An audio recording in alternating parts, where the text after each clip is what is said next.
costas. Solta braço. Entra a perna esquerda no meio da base dele. Já entra o braço esquerdo forçando o braço dele. Força a cabeça dele para frente. Com a palma da mão para cima. Palma da mão para cima. Palma da mão para cima. Palma da mão para cima. Isso.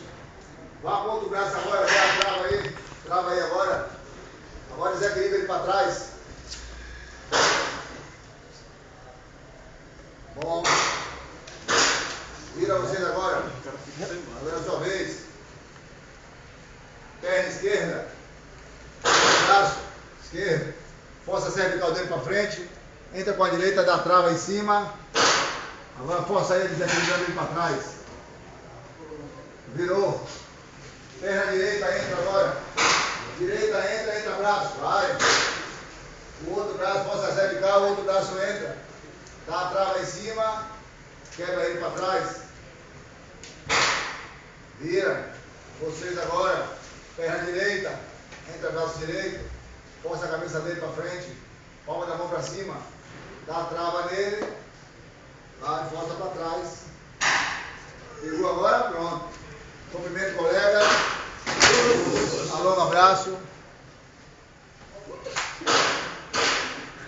Professor, o senhor não ensinou aquela também, não?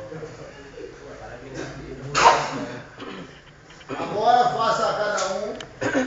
Faça 3 vezes com a perna esquerda, 3 com a direita. Certo? Depois você faz 3 com a esquerda, 3 com a direita. Combine com ele. Combine com ele aí.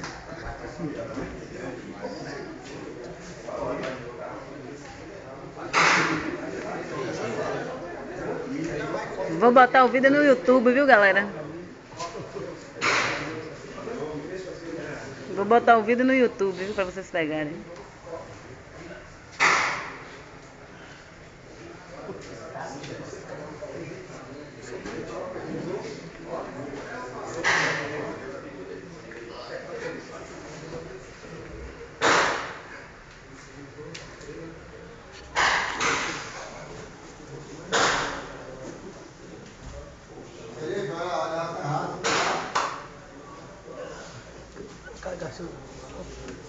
Tá filmando, tá filmando. Tá filmando. No YouTube. Vou botar no YouTube, viu?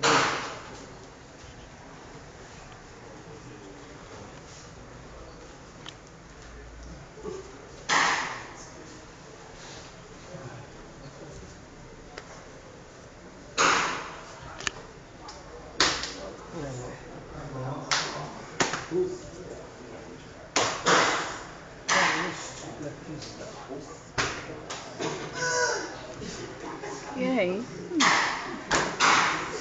Tanto lado como o outro, ó.